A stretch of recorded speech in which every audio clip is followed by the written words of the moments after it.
당신의 건강을 플러스하는 시간 TV홈닥터 더 나은 클리닉. 여러분 안녕하세요, 박소영입니다. 넘어지거나 부딪히는 등 갑작스러운 사고로 치아 손상이 발생하는 경우들이 있는데요. 이럴 때 어떻게 대처해야 할까요? 선생님 도와주세요.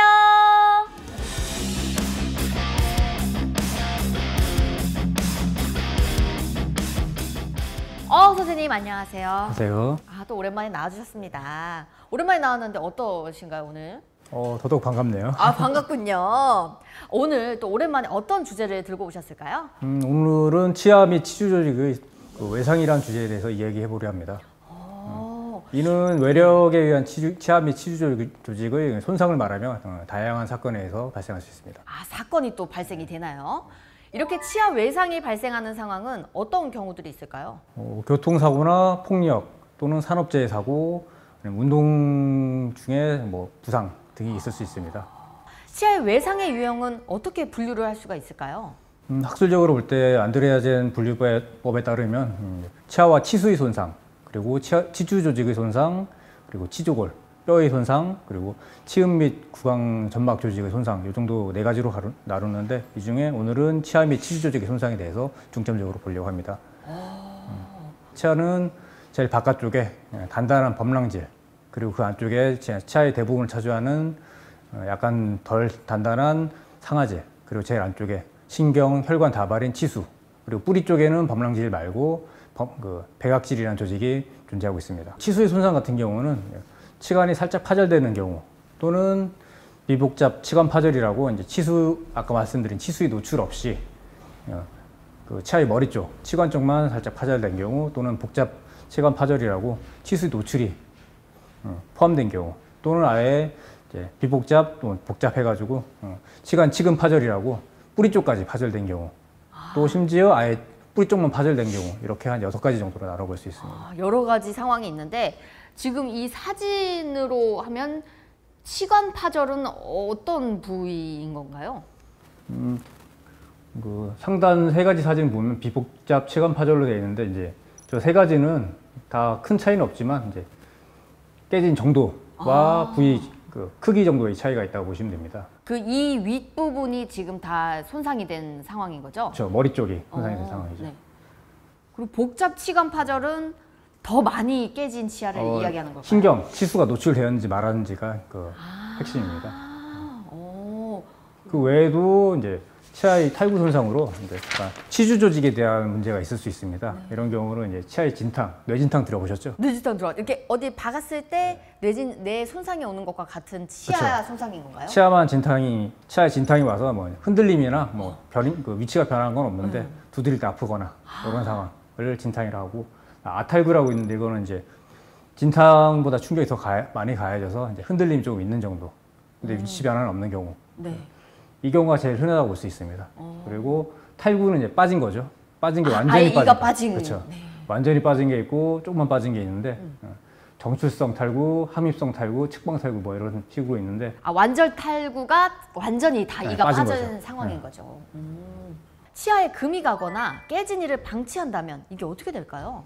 금이 간 치아를 방치하게 되면 점점 더 치아에 금이 더 많이 가서 결국 치아를 못 살리는 상황이 벌어질 수도 있고, 또는 치아 파절편이 잇몸에 박혀 있는 상황에서 방치가 되게 되면 잇몸 염증을 일으켜서 다른 문제를 야기하거나 할 수도 있습니다. 또 위치가 전이 된, 위치가 좀 이동된 치아를 방치하게 되면 그 위치에서 유착이 돼가지고 마찬가지로 합병증을 유발할 수 있습니다. 그리고 치수 조직, 아까 신경 조직이 충격 때문에 괴사돼서 죽는 경우가 있는데, 그때 치조골이 원인으로 치조골이 녹건할 수 있기 때문에 꼭 체크를 받으셔야 됩니다. 조기 진료가 굉장히 중요하겠습니다. 이렇게 치아 외상 시 주목해야 할 증상이 어떤 게 있을까요? 외상을 당했을 때는 일반적으로 출혈, 통증, 그다음에 치아의 위치가 변하는 전이 등이 발생할 수 있고요. 즉각적인 반응 그 정도 좀 있고, 그다음에 시간이 지난 다음에 치아에 변색이 오거나 이럴 수 있습니다. 가능한 한 빨리 병원을 방문해야 하는 상태가 어떤 게 있을까요? 치아의 위치가 변하거나 아니면 탈락, 아니면 완전 탈구, 이런 상태에 있어서는 가능한 빨리 내원하시는 게 중요합니다. 특히 탈락된 치아 같은 경우는 치료 방식 결정에 있어서 가장 중요한 게 치주화에서, 그러니까 치아가 원래 있던 잇몸 뼈에서 치아가 벗어난 시간이 얼마나 되는지, 달려 있습니다. 아, 그 시간에 따라서 다시 이렇게 이를 붙일 수 있는 그런 골든 타임이 혹시 존재할까요? 예, 보통 탈락 30분 안에 이제 제식 다시 심는 걸 제식이라고 하는데 네. 제식된 치아의 경우 이제 학술적으로 볼 때 96%가 방사선 사진상으로 치근 흡수, 뿌리가 흡수되지 않는 양상을 보였는데 이제 90분 이후에 제식된 경우는 90% 이상이 치근 흡수 소견을 보였습니다. 그래서 가능하면 30분 이내, 불가피해도 90분 이내에는 제식이 필요한 상황, 긴급 상황이라고 볼 수 있습니다. 아, 치아가 다시 붙으려면은 90분 이내에 빨리 병원으로 찾아가는 게 좋겠네요. 그렇죠.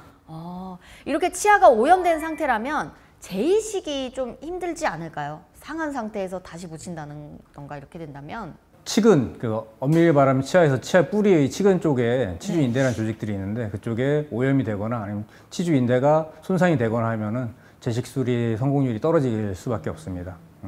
제일 좋은 거는 일시적으로 다시 빠진 치아를 완전 탈구의 경우 빠진 치아를 대강이라도 끼우신 다음에 치과에 빨리 내원하시는 상황이고 그것이 좀 불가피하다 싶으면은 생리식염수 또는 이제 제일 구하기 쉬운 건 우유겠죠. 우유에 담겨서 가능한 빨리 오시는 게 좋습니다. 아, 치아가 빠졌을 때 우유에 넣어서 치과로 가야 합니까? 그 이유는 어떤 걸까요? 치근 표면이 마르거나 또는 손상되는 걸 막기 위해서는 이제 신체 농도와 비슷한 생리식염수 또는 우유에 넣으시는 것이 가장 좋은데 우유는 구하기 쉽잖아요. 그렇죠. 그래서 빨리 넣으시는 거예요. 만약에 이제 이에 붙여서 오는 게 제일 베스트겠지만 그게 안 된다면 우유나 식염수에 넣어서 병원으로 빨리 찾아오는 게 제일 좋겠네요. 네, 그렇습니다. 그렇다면 이렇게 부러진 치아도 되살릴 수가 있을까요?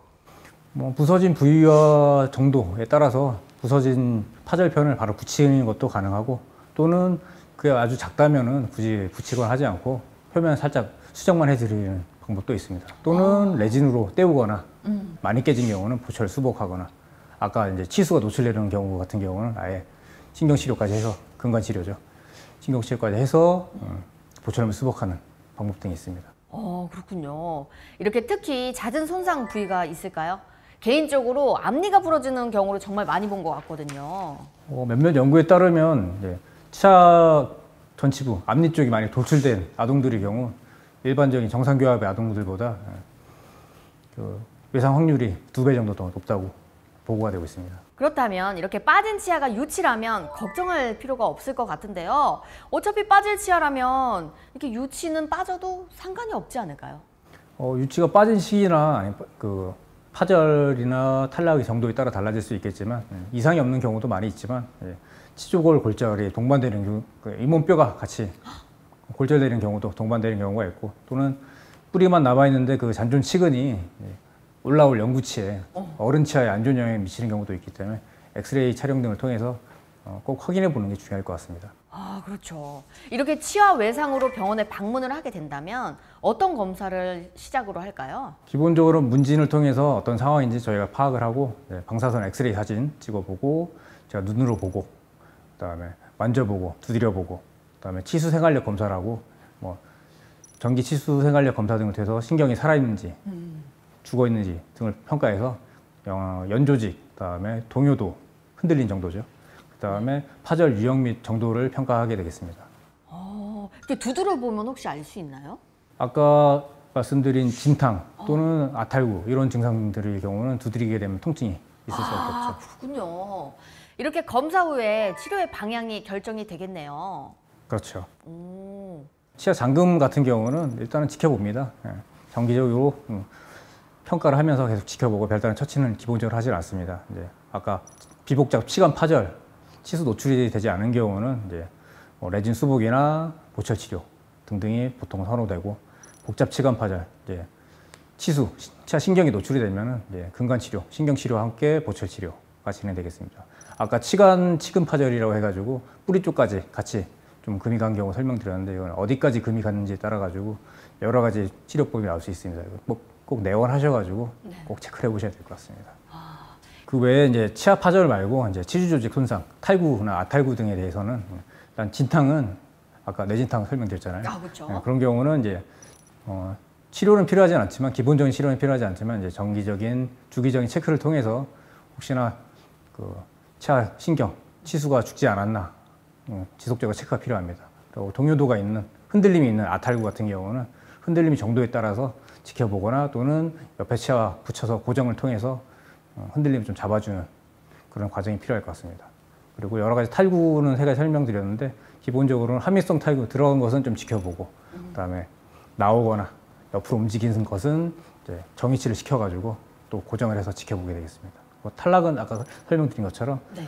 재식 다시 짚고 경우에 따라서는 신경치료까지 필요할 수 있습니다. 그렇군요. 이렇게 치료의 시기를 놓치거나 방치하게 되는 경우는 어떻게 될까요? 파절 부위 같은 경우 방치하게 되면은 파절이 더 진행이 되거나 또는 치수 괴사가 발생할 수 있습니다. 또 변이된 위치로 유착될 수 있는 여러 가지 위험성도 존재하고 있습니다. 이 치수 괴사가 발생했다는 것은 어떤 걸 의미하는 게 되는 걸까요? 치수는 조금 전에 설명드린 혈관 다발, 치아의 신경이라고 보시면 되고 거기에 뭐 충격이나 너무 뜨겁거나 차갑거나 또는 충치, 우식 등에 의해서 여러 가지 이유로 괴사, 즉 조직이 죽어버리는 것을 말합니다.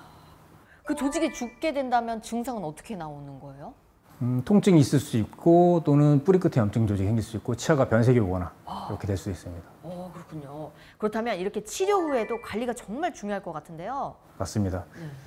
치료 후에도 지속적인 관리가 필요한데 일단은 기본적으로 부러졌던 거 또는 빠졌던 치아잖아요. 그래서 단단한 거 좀 씹는 거 피해 주시고 그쵸? 충격이 가해지지 않도록 조심해 주시고 그다음에 합병증이 생기거나 할 수 있기 때문에 정기적인 관찰과 검사가 꼭 필요할 것 같습니다. 누구에게나 갑자기 일어날 수 있는 치아의 외상성 손상은요, 즉각적인 치료가 필요한 치과 응급 상황일 수 있겠습니다. 지체하지 마시고 진단과 치료를 받아보시길 바랄게요. TV홈닥터 더나은클리닉, 오늘은 여기서 인사드리도록 하겠습니다. 오늘 오랜만에 선생님과 함께 이행시로 마무리 지어보도록 하겠습니다. 치아를 조심히 사용해 주세요. 좋네요. 좋습니다. 여러분, 오늘 치아 건강한 하루 보내세요.